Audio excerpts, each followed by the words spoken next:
Celebrities dress up for the Met Gala. Desperate Democrats seek a scandal, and Joe Biden dominates the polls. I'm Ben Shapiro. This is The Ben Shapiro Show.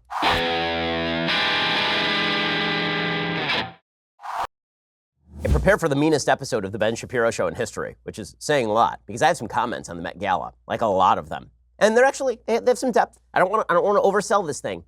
It's going to be good. But first, in quarter one, gold purchases by central banks were the highest in 6 years. In the face of the dollar's declining stature, what are you doing to protect your savings? Become your own central bank. Move some of your savings to gold. It helps you protect those savings. Can you afford another hit to your retirement like the last downturn when the S&P dropped 50%? One of the ways to hedge against inflation and uncertainty and instability is with precious metals. Gold is a safe haven against uncertainty. My savings plan is diversified, and yours should be as well. The company I trust with precious metal purchases is Birch Gold Group. Right now, thanks to a little-known IRS tax law, you can even move your IRA or eligible 401k into an IRA backed by physical gold and silver, which is perfect for people who want to protect their hard-earned retirement savings from future geopolitical uncertainty. Look back historically. When the bottom falls out of everything else, gold tends to safeguard savings. I'm not saying that you should take all of your money and put it in gold. I'm saying take some of it, diversify. Birch Gold Group has thousands of satisfied customers, countless 5-star reviews, and A+ rating with the Better Business Bureau. Contact Birch Gold Group. Get a free information kit on physical precious metals. See if diversifying into gold and silver makes sense for you. This comprehensive 16-page kit reveals how gold and silver can protect your savings, how you can legally move that IRA or 401k out of stocks and bonds into a precious metals IRA if that's something you're interested in. To get that no-cost, no-obligation kit, text Ben to 474747. Again, text Ben, my name, to 474747 for that free comprehensive kit. Go check it out right now. Text Ben to 474747. Alrighty, so last night was such an exciting evening in the arts, an incredibly exciting evening in the arts when everyone dresses up like a dope and goes over to the Metropolitan Museum of Art. It's amazing. The Metropolitan Museum of Art's Costume Institute has a fundraiser every year where basically they somehow get all these celebrities to dress like fools and show up, and everybody oohs and ahs at the ridiculous and bizarre outfits that these celebrities wear. Nothing smacks more of the Hunger Games capital fashion than the Metropolitan Museum of Art Gala. And there's something deeply unsettling about the richest socialists among us spending presumably hundreds of thousands of dollars to create some of the ugliest crap ever put on a human face or body, and then strolling into a paparazzi-strewn room to show off these hideous outfits, all because they are so much better than you are. They're so much better than they're so much better than everyone. This is what taste is. Now, this year was particularly ridiculous because the theme, every year they have a theme at the Metropolitan Museum of Art Costume Institute. This year's theme was Camp, Notes on Fashion, which is a play on writer Susan Sontag's seminal essay, Notes on Camp, which I'll get to in just a second. In 1964, according to NBC News, Sontag tried to make sense of the notoriously hard-to-define aesthetic in her bullet-pointed treatise by saying camp is the love of the unnatural, of artifice and exaggeration. Camp, she laid out, sees everything in quotation marks and is something of a private code, a badge of identity. Camp is often over-the-top, gaudy, extreme, and playful. If all of this makes you want to go full French Revolution and start executing the aristos, well, you're not alone. This is the sort of stuff where you wonder about the culture gap in the United States. This would be it. And the reason that this would be it is because the very notion of camp was designed as a way for supposedly highbrow metropolitan people to sneer at the rest of America. That's what camp was originally. And it still feels that way. It's why a normal person looks at these costumes and thinks these people look like idiots. And yet everyone in the art's like, wow, it's just gorgeous. It's incredible. You feel like you're being gaslit. You feel like you're being gaslit because this stuff is not just hideous, it's stupid looking, and it costs hundreds of thousands of dollars. And these same people are complaining about kids who are starving and healthcare that doesn't cover everyone while they stroll around in hundreds of thousands of dollars of outfits that aren't even pretty. Like this isn't even a fashion that anyone would ever wear, right? None of this stuff is fashion anybody would ever wear. All of this is just a playful sense of irony. Now, I am not a big fan of irony, of cynicism in politics, in art. I find it off-putting. Not only do I find it off-putting, I find it degrading.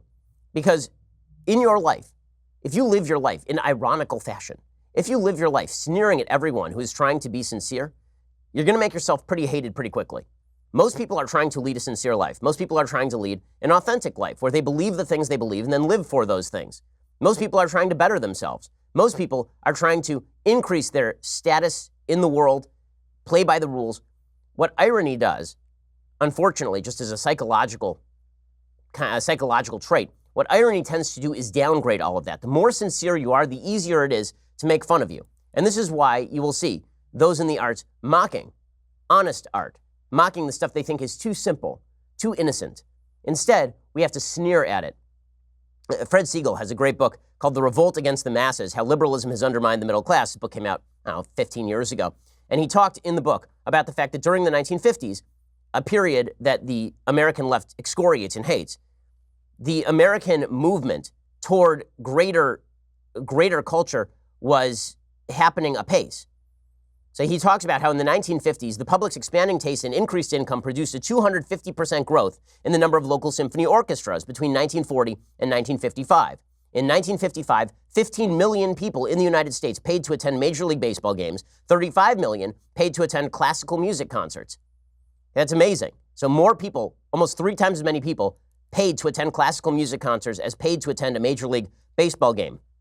The New York's Metropolitan Opera Saturday afternoon radio broadcast drew a listenership of 15 million out of an overall population of 165 million. So people were spending enormous time, enormous money trying to better themselves. Book sales doubled over the course of this period. NBC spent $500,000 in 1956 to present a 3-hour version of Richard III starring Laurence Olivier. This is precisely the same time that so many people on the left were decrying America as a cookie-cutter, middle-brow country. In 1947, there was a guy named Robert Hutchins. He was then president of the University of Chicago, and an autodidact philosopher named Mortimer Adler. They launched an effort to bring the great books of Western civilization to the people. In 1948, Hutchins and Adler drew 2,500 people to a Chicago auditorium to hear them lead a discussion of the trial of Socrates. By 1951, there were 2,500 great books discussion groups with roughly 25,000 people meeting. 50,000 Americans a year were buying collections of the writings of Plato, Aristotle, the Founding Fathers, and Hegel at prices starting at $300 and topping out at $1,200. And yet we were told by the American left that mass culture was eating America. And this is where camp comes in. The reason that I'm reviewing this is because Notes on Camp, which is the inspiration for the Metropolitan event last night.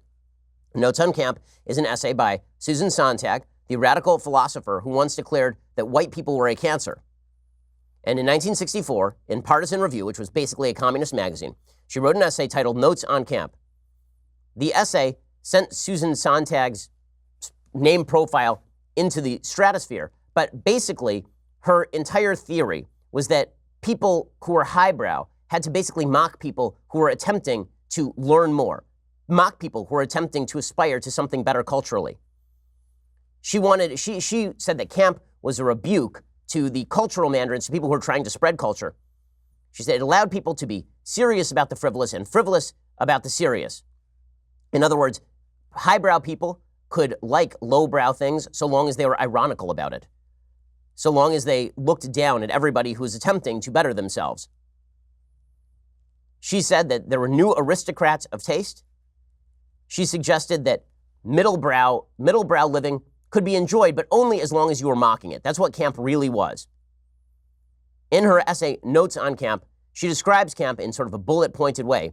She says, camp is a certain mode of aestheticism. It is one way of seeing the world as an aesthetic phenomenon. That way, the way of camp, capital C, is not in terms of beauty, but in terms of degree of artifice, of stylization. Right? It's the elevation of stuff that you find beautiful. So if you find Beethoven beautiful, Beethoven is not camp. Making fun of Beethoven is camp. Taking it to the aesthetic extreme. That's what camp is. To emphasize style is to slight content, or to introduce an attitude which is neutral with respect to content. It goes without saying that the camp sensibility is disengaged, depoliticized, or at least apolitical. In other words, content no longer matters. It's the emphasis on style that really matters. Not only is there a camp vision, said Susan Sontag, there's a camp way of looking at things.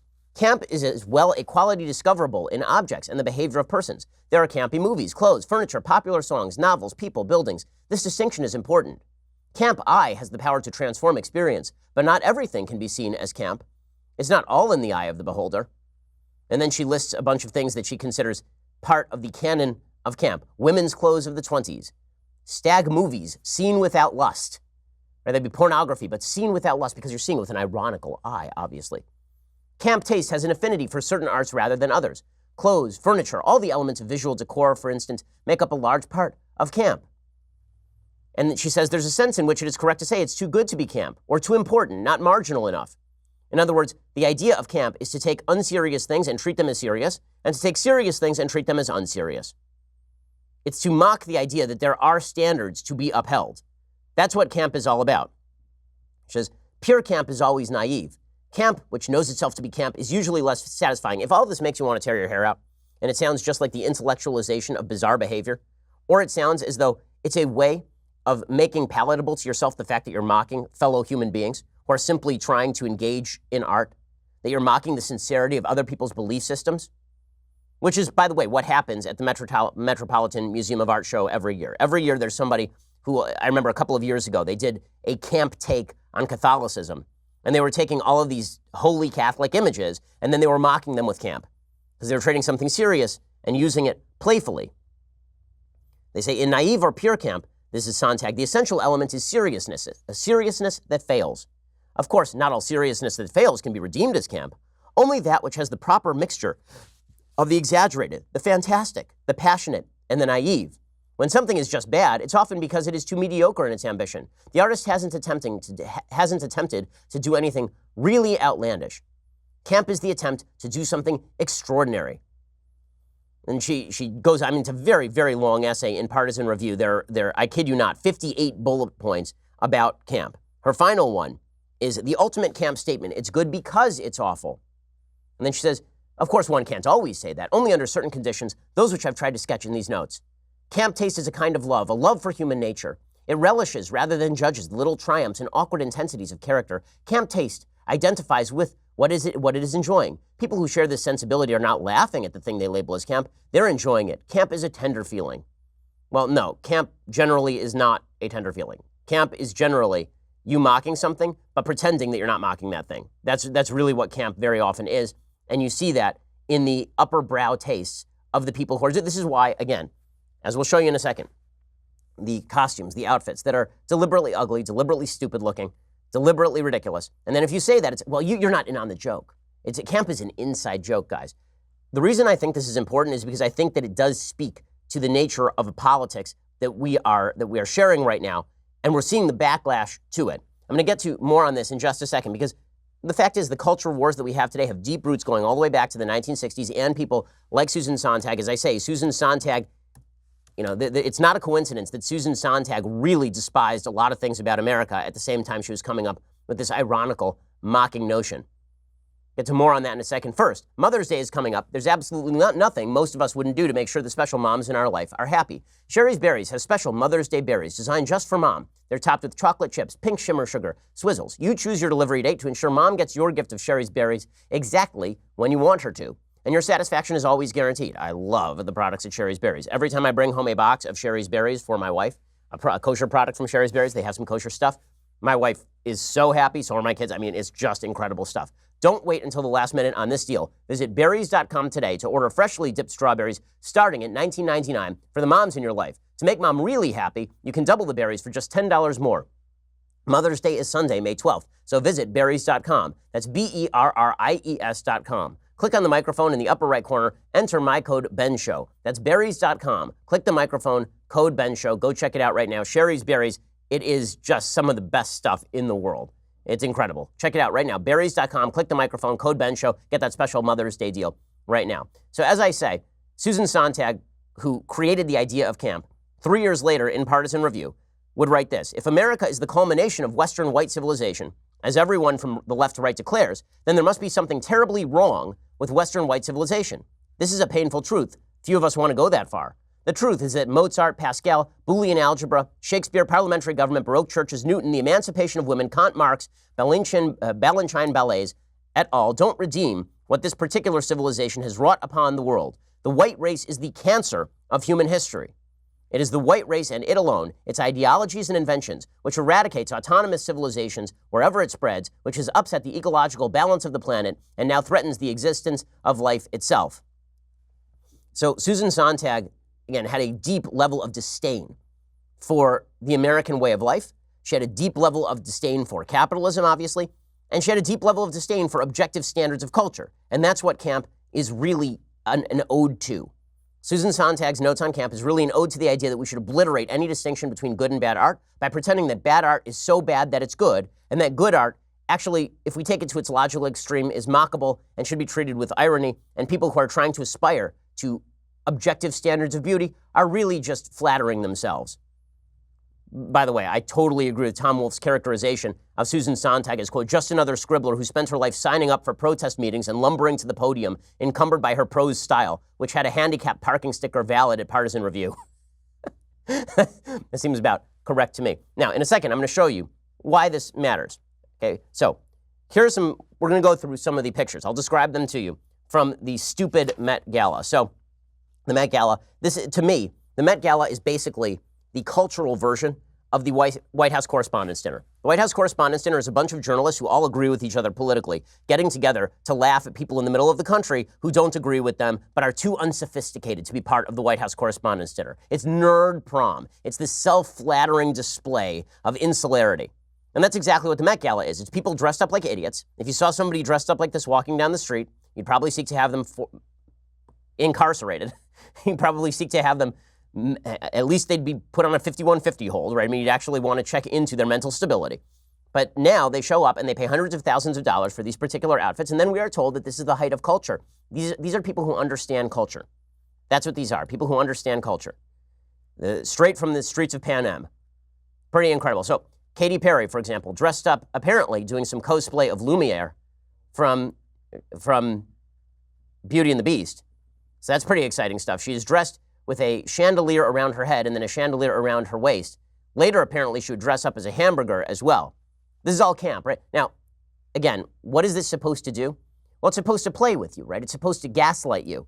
So you look at this and you think, what is wrong with this person? This looks ridiculous. And then you say, well, you're not in on the joke, guys. If you were truly culturally aware, you would understand that this is camp. This is high style. And it's mocking it. Why can't you just play with us? Why can't you just be part of our ironical approach to fashion? Why can't you just do all this stuff? Well, because I think that your ironical approach does not merely extend to fashion. I think that it extends to politics as well. I think that there is a cultural gap that basically suggests you're in the in crowd or you're in the out crowd. I think that cynicism about art, cynicism about objective standards of beauty, cynicism about all of this stuff leads to a great gap because there are universals in human culture. And yet we are attempting to break down these universals, and it's irritating to people who believe in the universals. Meaning most people look at this crap and they say it's crap. But they are told, no, you just don't know, you're unsophisticated. You're a boor if you don't understand why Cardi B is dressed up as a blood vessel. You don't understand. By the way, Cardi B basically is dressed up as a blood vessel. She apparently is wearing some sort of weird, what is she, like a capillary system? She's dressed up in a giant feathered red cape. Apparently, I'd heard a rumor that there were bodies that she had drugged under there and she'll rob them later.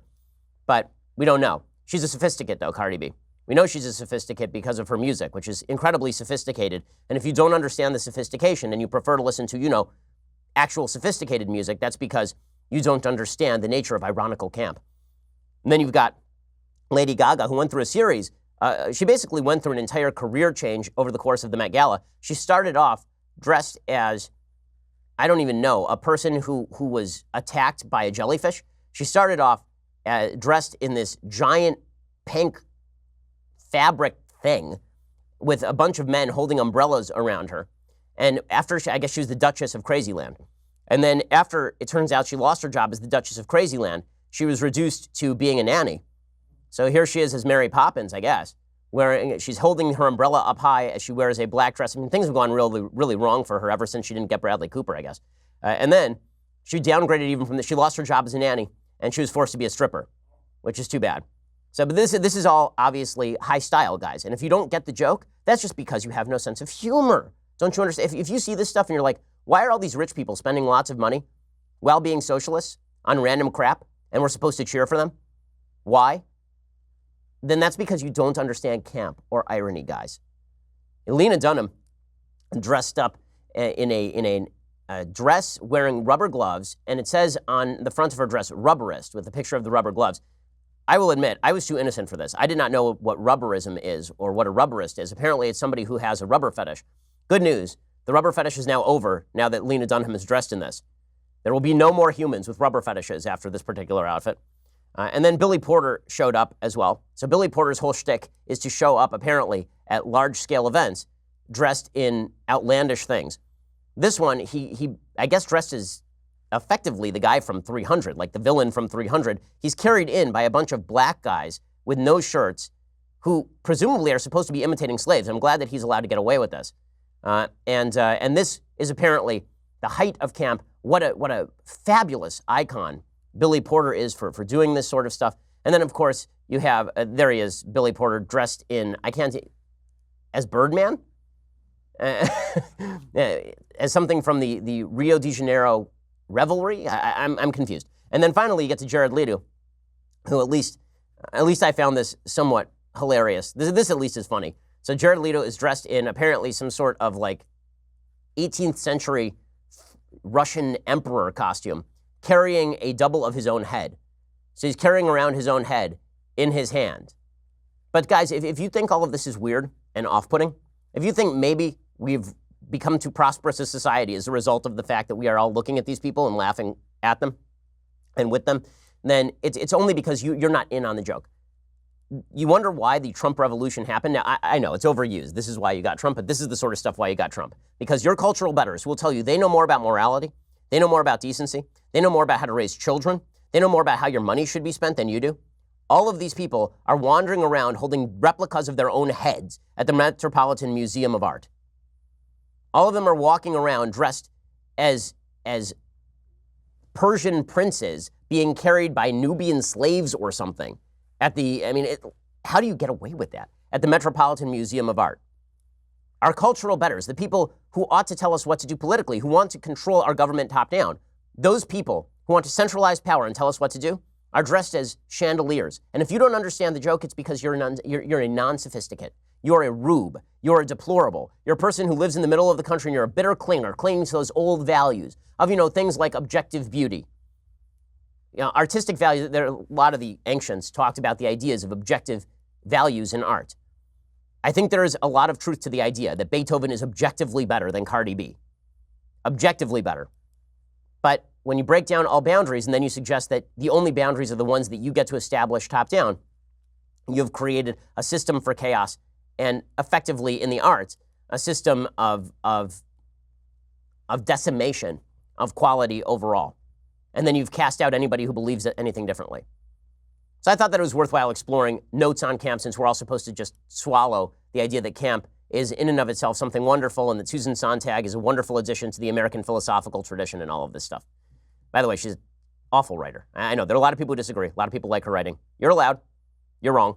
In any case, we'll get to some more cultural issues of high irritation to me today. But first, now it's time to move on to my all-time favorite underdog success story in the market. I'm talking about Movement watches, of course. Founded on the belief that style shouldn't break the bank, they've sold almost 2 million watches worldwide by bringing quality designs at fair prices.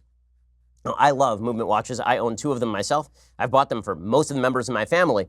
You guys know I'm all about supporting ground-up entrepreneurs who work hard for what they want. That's why I love Movement. They are a true success story. It makes wearing their products more meaningful. They came up and made a name for themselves in one of the most established markets in the world. They reached exponential growth. That's amazing for a young team. Movement Watch, they're all about looking good by keeping it simple. They're not going to tell you how many steps you've taken. They're not going to blow your wrist up with text messages. They tell time, like a classic timepiece should, and they look good doing it. Movement Watches start at just $95. You're looking at $400 for the same quality from a traditional brand.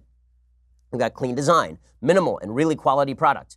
Movement has sold almost 2 million watches in over 160 countries. Get 15% off today with free shipping and free returns by going to mvmt.com/Shapiro. MVMT is launching new styles on their site all the time. Check out their latest at mvmt.com. Go to mvmt.com/Shapiro for special deals. Join the movement, mvmt.com/Shapiro. Okay, speaking of cultural issues where our cultural betters have no idea what the hell they're talking about, Melinda Gates, the wife of Bill Gates, tweeted out a piece from the New York Times Sunday opinion section called "What Good Dads Get Away With." Division of labor in the home is one of the most important equity issues of our time. Yet at this rate, it will be another 75 years before men do half the work. Okay, so that's what Melinda Gates is tweeting out. Now, Melinda Gates seems like a nice person. I mean, she spends a lot of time on charity. She says, it's time, she tweeted out this article with the caption, "It's high time we change this. # equality can't wait." Okay, well, how about this? When you're responsible for creating half of Microsoft, Bill Gates will do half the housework. How about that? Like the reason that I'm uptight about all of this is not because I shirk the housework. I probably do at least 50% of the housework in my home. As I've said many times, my wife is a doctor, which means that her work schedule is actually more demanding than mine.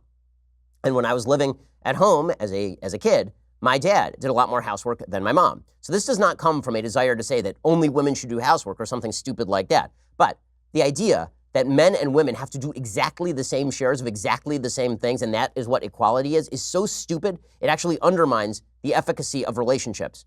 If you want to have a good relationship with your spouse, you want to have a good relationship with your boyfriend or girlfriend, the way to do that is to assume that all duty is upon you. Having expectations of your partner is actually a big mistake. You should marry somebody who you know will do this stuff. Just like when you hire an employee, okay? Spouse is not an employee, but the same standard actually obtains here. When I hire an employee, I hire the employee with the understanding that that employee knows more about their topic of expertise than I do. That's why I'm hiring them. If I could do it myself, I wouldn't. Also, I hire them with the expectation that they are going to do their job and that I can trust them to do their job. If I have to sit over them, yelling at them and haranguing them, then that's going to be a problem. Well, in marriage, you should marry somebody who you believe is going to take responsibility and help you out. It shouldn't be, well, I'm going to force this person to change now and do half the housework. Bad mistake. And the same thing is true of you. You should assume that if something needs to get done, it's on you to do it. And then if you want to change that, you have a discussion with your spouse. But according to this study, women are deeply put upon because they tend to do more of the housework. You know what else women tend to do more? Take time off from work. Stay home after they have kids. Be home more. Care more about that sort of stuff. By polling data, all of this is true. And yet we have this entire article from the New York Times, now endorsed by Melissa Gates. The article is by Darcy Lockman. Dr. Lockman is the author of the forthcoming All the Rage, Mothers, Fathers, and the Myth of Equal Partnership. And the piece says, quote, "When my husband and I became parents a decade ago, we were not prepared for the ways in which sexism was about to express itself in our relationship. Like me, he was enthralled by our daughters. Like him, I worked outside the home. And yet I was the one who found myself in charge of managing the details of our children's lives. Too often I'd spend frantic days looking for spring break childcare, only to hear him ask, 'Oh, there's no school tomorrow?'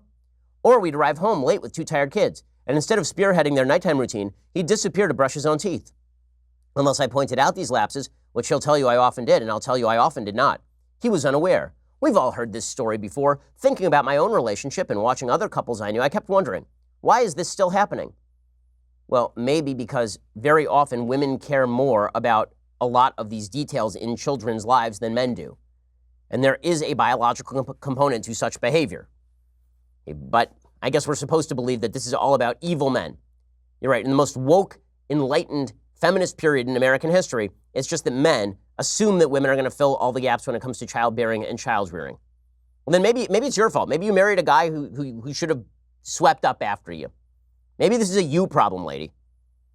Maybe there are a lot of women who are perfectly happy being in relationships with husbands, raising kids, where we understand that we are not all doing the same amount of work on every different front. Okay, my wife, as I say, is working longer hours than I am. She also does more child planning, like daily activity planning, when it comes to my kids. I tend to do more of the bedtime routine and more of the wake-up routine. In a partnership with your spouse, you are doing what you can to help out the other spouse. And if your husband's not doing that, again, you're the one who picked him, lady. She says, the optimistic tale of the modern involved dad has been greatly exaggerated. The amount of childcare men performed rose throughout the 1980s and 90s, but then began to level off without ever reaching parity. Mothers still shoulder 65% of childcare work. Okay, and fathers still work a disproportionate number of hours. In academic journals, family researchers caution the culture of fatherhood has changed more than fathers' actual behavior. Sociologists attribute the discrepancy between mothers' expectations and reality to a largely successful male resistance. This resistance is not being led by socially conservative men, whose like-minded wives often explicitly agree to take the lead in the home. Right, it turns out that when you agree with your spouse, you have a happier marriage. So, hilariously enough, conservatives tend to be okay with, the decisions they make in getting married. It is only leftists who apparently are upset about this, or liberals. She says it is happening instead with relatively progressive couples, and it takes many women who thought their partners had made a prenatal commitment to equal parenting by surprise. Why are their partners failing to pitch in more? The answer lies in part in the different ways that men and women typically experience unfairness. Inequality makes everyone feel bad. Studies have found that people who feel they're getting away with something experience fear and self-reproach, while people who feel exploited are angry and resentful. And yet men are more comfortable than women with the first scenario and less tolerant than women of finding themselves with the short end of the stick. Parity is hard, and this discrepancy lays the groundwork for male resistance. Okay, there is something delicious about the idea that the people who are most victimized here are liberal women who married the nice feminist men who paid all of the lip service to everything was going to be identical and then just didn't show up for work. There's something slightly ironic about that if we were going to engage in irony. But the idea that men and women are supposed to be doing exactly the same share of everything is really, really dumb. Okay, I'm going to take the lion's share when it comes to rough play with my children. This is true for all fathers.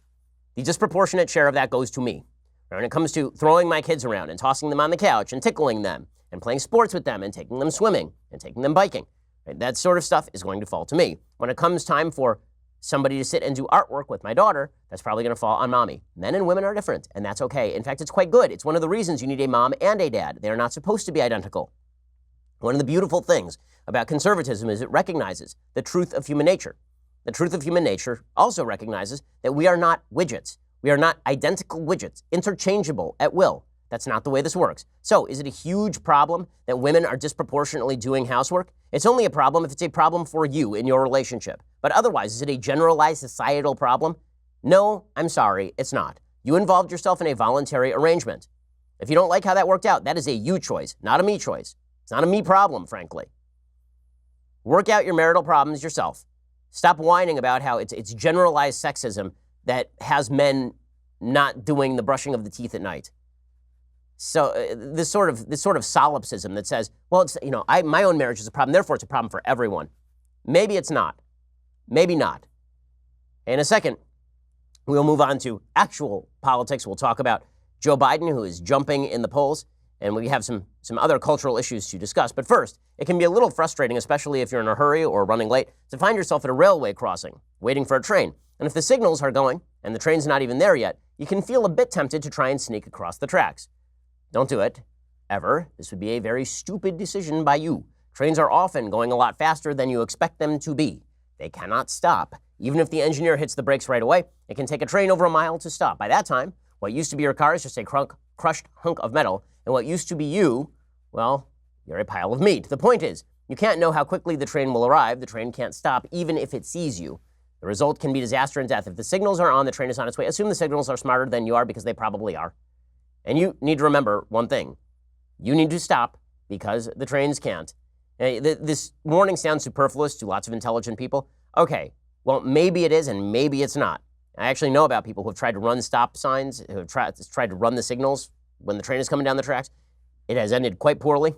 Do not be one of these people. You need to stop when the signal is down. All right, so in a second, we're going to get to another cultural issue where our cultural betters are going to inform us. This, of course, would be abortion. We'll get to that in just 1 second. First, you're going to have to go over to dailywire.com and subscribe. When you do, you get the rest of this show live. You get the rest of the Andrew Klavan show live, the Matt Walsh show live, 2 additional hours of me in the afternoons. Oh, yeah, I forgot about Michael Knowles' show. That exists as well. You get 2 additional hours of me every afternoon when you subscribe. You get to correspond with me in the mailbag.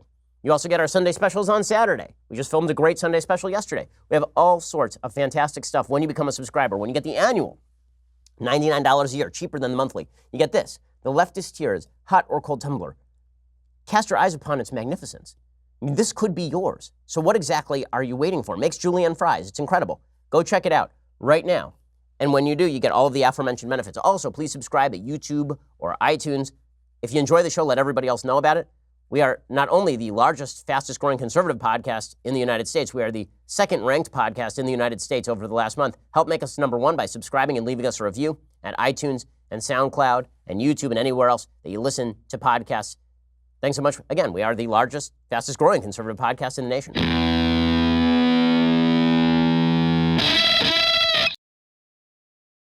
Again, the culture wars in the United States are one of the main reasons for the gap in the United States. A lot of people try to attribute the gap in American thinking to economics. You've seen this increasingly. The Trump revolution was really about dispossessed small towns that decided they had had enough of being jobbed by Mexico and China, and they just spoke up in favor of Trump, and they shifted from Obama to Trump. These are these towns that are the opioid epidemic towns, the addiction centers, the suicide centers, they're going to Trump because of economic issues. I don't think that's true. I think that a lot of these places are going to Trump because they are sick of being looked down upon by their supposed cultural betters. I think that the deplorables pitch by Hillary Clinton was the worst thing she did during that campaign. Just as I think that the Mitt Romney 47% gaffe during the 2012 campaign was probably the worst thing that he did. He may have been accurate in terms of the percentages, but it felt like he was looking down at a bunch of people who felt left behind. Well, over the course of 2012 to 2016, Barack Obama made a very solid pitch, and so did many members of the mainstream media, along the lines of Susan Sontag, that America was not an inherently very good place, and that, in fact, there was a new demographic emerging majority that was going to come up and sweep through the land, and that we could forget about all of these deplorable blue-collar white voters living in small towns who were abandoned. They should be left to the past, and we should move on progressively into the future. I think that drove a lot of the Trump movement. I think it continues to drive a lot of the Trump movement, and I don't think that's wrong. I think there are a lot of people who are saying, listen, we're just as American as you are. And in fact, many of our ideals are closer to founding ideals and traditional morality than the proposals of people writing for the New York Times editorial board or members of the Obama administration. So y'all can just, stick it where the sun don't shine. And I think that holds particularly true when you see members of the left doing stuff like they are doing on abortion. So the entire left has now endorsed, the hard left has endorsed abortion till point of birth, which is a grave moral evil. And then they have informed everybody that if you oppose them, it's because you dislike women and because you are actually morally inferior, which is an amazing statement. One of the people doing this is a guy named Pennsylvania State Representative Brian Sims. So over the last couple of days, he is engaged in some pretty ridiculous behavior. This was released by Live Action, but it was Sims himself who taped it. This guy's a Democrat, obviously. He found an elderly anti-abortion protester and started harassing her. Hi, everyone. Representative Brian Sims here, and I'm once again out in front of Planned Parenthood of Southeastern Pennsylvania. Today's protester. Now, she is an old white lady who's going to try to avoid showing you her face. But the same laws, luckily, that protect her from being out here also protect me from showing you who she is. You can pray at home for children. It's probably the same place that you could feed a child, but you're not. Instead, you're out here shaming people for something that they have a constitutional right to do. Who would have thought that an old white lady would be out in front of a Planned Parenthood telling people what's right for their bodies? Shame on you. Shame on you for hiding your face at the same time that you're shaming other people. Okay, well, the reason she's hiding her face is because she doesn't want to get doxxed by people like this Pennsylvania state representative who's harassing an elderly anti-abortion protester who's literally just standing there and telling people that maybe they want to think about what it is they're doing. And then this guy went even further. He offered money for the identities of teenagers who were protesting against abortion. And the media was fine with slandering the Covington Catholic students for standing there and doing nothing. Have you heard any national coverage of this Pennsylvania elected state representative Democrat who's now offering money for the identities of teenagers so that they can be doxxed teenagers? A bunch of pseudo-Christian protesters who've been out here shaming young girls for being here. And so here's the deal. I've got $100 to anybody who will identify any of these three. So we're I'm going to donate to Planned Parenthood. I'm going to donate to Planned Parenthood. So look, a bunch of white people standing out in front of a Planned Parenthood, shaming people. There's nothing Christian about what you're doing. Nothing Christian at all about what you're doing.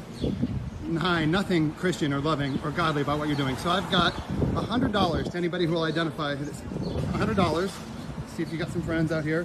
$100. It'd be easier if you just give me your name and your address. What makes you think that it's your job to tell women what's right for their bodies? And the truth is, I'm not really asking because I don't care. Shame on you.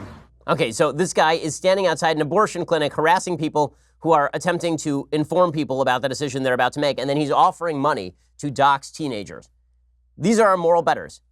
Well, what a nice... Has any Democrat, by the way, been asked about this? Imagine if a Republican representative were to do the same thing at, for example, a pro-choice rally.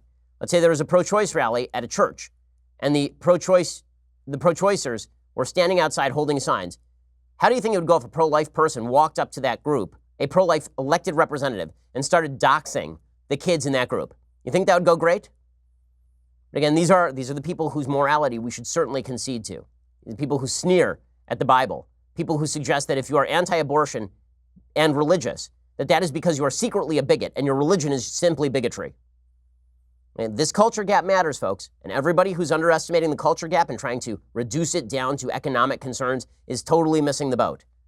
Missing the boat in a huge way politically and exacerbating divides in the country. I'd venture to say that culture divide issues, ranging from the kind of scorn of celebrities in Hollywood to people harassing anti-abortion protesters outside clinics, that has as much to do with voting patterns as economics does in the United States, which is one of the reasons why I think that the best candidate for the Democrats would be somebody who doesn't do all of this stuff, who isn't part of the woke scold left, who isn't involved in this ironic breaking down of all standards, who doesn't consider themselves part of the morally insular echo chamber. Anybody who does that has a shot at winning a general election. Anybody who doesn't is going to have a real tough time against President Trump. And this brings us to the latest polls. So I think the polls are showing this. Joe Biden is dominating the latest polls. He's dominant among Democrats. He's dominating them. Joe Biden has now 46% of the vote in the national Democratic primary poll, according to HarrisX and The Hill. He is followed by Bernie Sanders, who has fallen all the way down to 14%, and then Pete Buttigieg at 8%, Elizabeth Warren at 7%, Harris at 6%, and everybody else at 3% or below. Biden is a dominating frontrunner. One of the reasons that Biden is a dominating frontrunner is because if you watched Joe Biden's launch ad, which I said I thought was in many ways quite good, one of the things that you noticed is that this was somebody who was not trying to cast Americans as bad if they disagreed with him on politics. He was trying to suggest there's a moral conflict in the country, and then he was mischaracterizing President Trump in order to do so. But in terms of what he was promoting, he was saying America has been based on these true, good, and eternal principles, and that we all share those principles. That's a conservative message, and that's what Americans want to hear. It's why he's continuing to do well. There's a new Morning Consult poll, again, shows Biden at 40% and Bernie Sanders at 19%, everybody else below 10%. That's a pretty incredible lead for Joe Biden. The reason he is largely seen as the most electable Democrat is because he is not engaged, at least publicly right now, in this sort of ironically detached, scorning and looking down his nose at the vast majority of Americans in the middle. It was the reason, by the way, that I was first kind to Pete Buttigieg's candidacy, because when he first started, one of the first comments that he made was that as a gay man, he needed a Chick-fil-A because they have good chicken. And I thought, oh, wow, a rational human being who's not trying to demonize his fellow Americans. Now, since then, Pete Buttigieg has decided he needs to swivel to the radical left. And so he has started to attack Mike Pence as a bigot and suggest that religious Americans who believe in traditional marriage are bigots. I thought it's a bad political move. I also think it's a bad moral move. But the appeal of Buttigieg originally was the same as Biden's appeal, which was, again, not trying this ironic detachment from the sincere lives of millions of Americans. So if Democrats actually want to win, they're going to have to get over this belief that their moral superiority makes them capable of sneering at everyone else.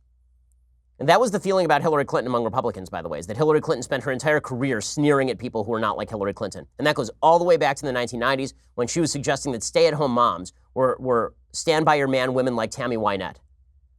And Hillary had a long history of that. It's one of the reasons Biden is more popular than Hillary, because he hasn't really said stuff like that.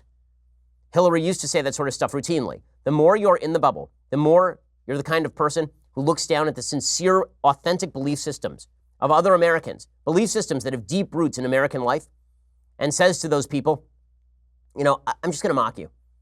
Because really what you are is a trailer trash person who likes pink flamingos. So I'm going to wear this pink flamingo to this weird Met Gala in order so that I can make fun of you. I'm doing it because I'm sophisticated and ironic. You're doing it because you're a dope. That sort of culture gap matters. Joe Biden hasn't engaged in it yet, and that's one of the reasons that Joe Biden is a dangerous candidate. Now, the problem is, of course, that Joe Biden comes along with policy. So Joe Biden said yesterday his first mission, like his very first thing as president of the United States, would be to repeal the tax cuts. Well, good luck with that. It turns out the tax cuts have helped some 80% of Americans.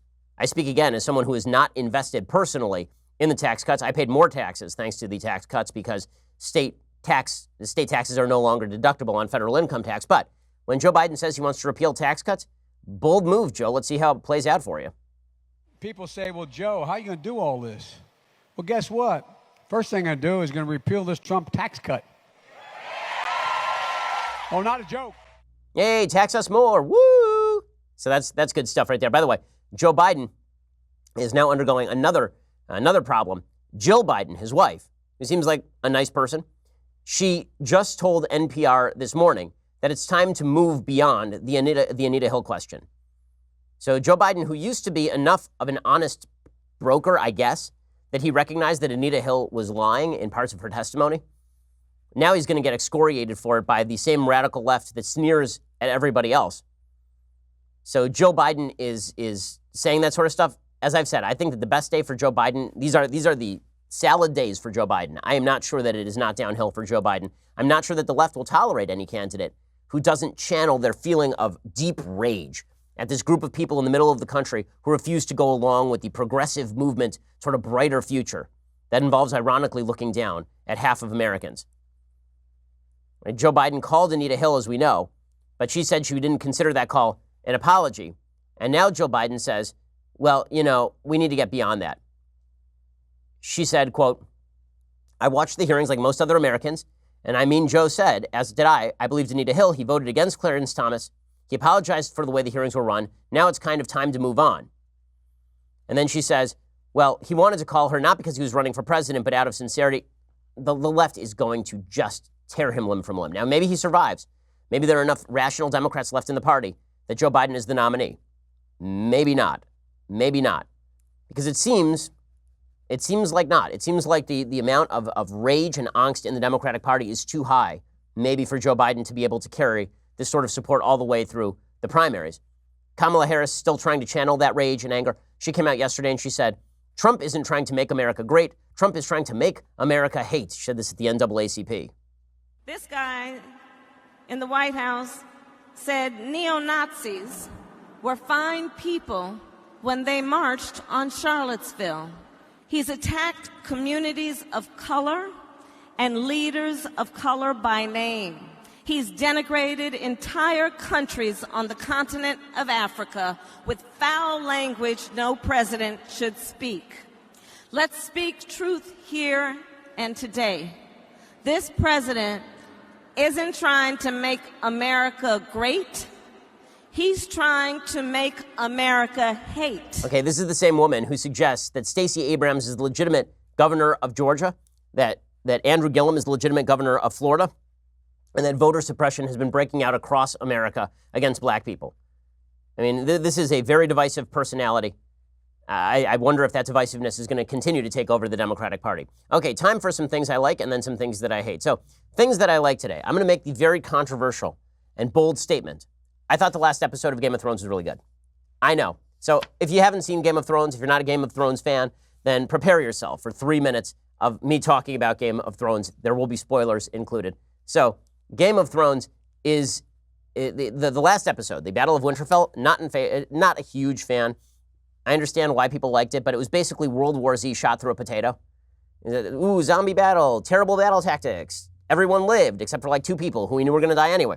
This last episode was a return to what made Game of Thrones interesting in the first place, which was all the interpersonal play. And it was all of the characters being true to themselves. So Dany is smart and ambitious, but her ambition is her greatest problem because she desperately wants to be queen. And as Varys, my hero in the show, the only libertarian in the show, says, the only person who should be king or queen is the person who doesn't want to be king or queen, which is a very Cincinnatus, George Washington type thing to say. I've said it myself about the presidency.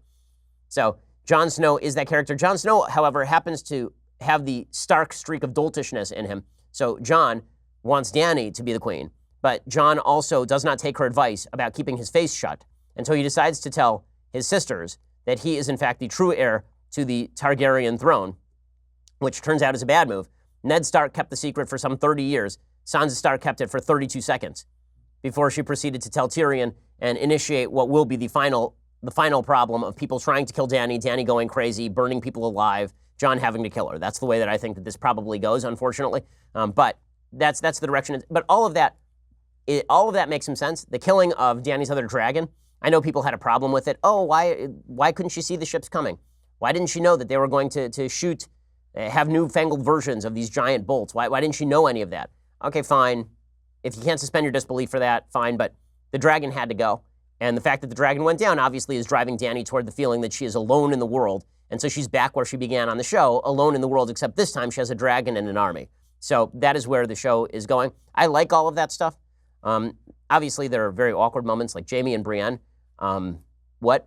It is a bugaboo of mine that for some reason Hollywood writers think that all male-female friendships have to end in sex. It's weird. Why can't Brienne and Jaime just be friends? And he understands that she is an honorable woman, and she looks more honorable than Cersei does. Why does he have to sleep with her? It's just all, it's very strange and a weird turn of character from Jaime. But overall, I really like the show a lot better. One final critique of the show. There's no way that Cersei doesn't kill Tyrion at the end of that episode, right? I mean, Tyrion is standing right below the walls. She's just deployed Bronn to kill him. She's got him directly in range of her archers. And instead of killing him, she lets him go to kill Missandei. Why? So he can live and then go advise Daenerys? It doesn't make any sense. It would have been an amazing moment, by the way, if they actually had the stones to kill Tyrion right there. Because he's had his kind of final flaw is that he still thinks that his family is loyal. That would have been the greatest. I mean, it really would have been original Game 1 Season of Thrones kind of stuff. But overall, much better. We're back to the character study. We're back to the part of the story that matters. So all of that is good. Haters, don't at me. Okay. Other things that I like today. So, let's make this a thing that I hate, actually. So Alexandra Ocasio-Cortez, there are a couple things that I hate with regard to AOC. I don't hate her. She seems like a delightful human who doesn't know things and says dumb crap all the time. But apparently, there is a parody account of AOC that has now been banned from Twitter, even though it was clearly linked as a parody account. It clearly indicated itself as parody in the Twitter name. It had 85,000 followers. Twitter shut it down for unclear reasons. The Politico who created and manned the account, according to Daily Wire, Mike Morrison, also had his personal account permanently banned. According to screenshots provided by Morrison, Twitter acknowledges that clearly marked parody accounts are allowed, but Morrison's content posted to the AOC parody account was apparently too similar to comments actually made by the socialist. So in other words, she was impossible to parody is basically the critique. The critique is that she says such dumb stuff that any attempt to parody her sounds too much like her. So that's pretty amazing, and it's a pretty great indicator of how awful she is at her job. In other news, AOC has discovered garbage disposals, so that's exciting. So she put out a video yesterday talking about garbage disposals with the caption, "This DC apartment is bougie and has things I've never seen before. Like, what is a garbage disposal really for? Is it better or worse than throwing something in the garbage? More importantly, why is it so loud and yelling at me?" Okay, a couple of things. One, apparently garbage disposals have been illegal in New York City since 1997. What the hell is wrong with your city? Question, I'm from Los Angeles. Everybody's got a garbage disposal. Why are they illegal? Why is your city ridiculous? Why would you outlaw garbage disposals? Also, what are garbage disposals for, aside from awkward scenes in Final Destination? Well, they're obviously for disposing of the garbage that accrues in your sink when you wash a dish. That's what a garbage it's not rocket science. The good news, I guess, we can play the video for a second. I am told this is a garbage disposal. I've never seen a garbage disposal. I never had one in any place I've ever lived. It is terrifying. I don't know what to use it for or what its purpose is. Like food scraps? Like, is this environmentally sound? I don't know. Okay, so she doesn't know. Well, I'll tell you what. I'm just glad she's discovered a great place to store her policy proposals.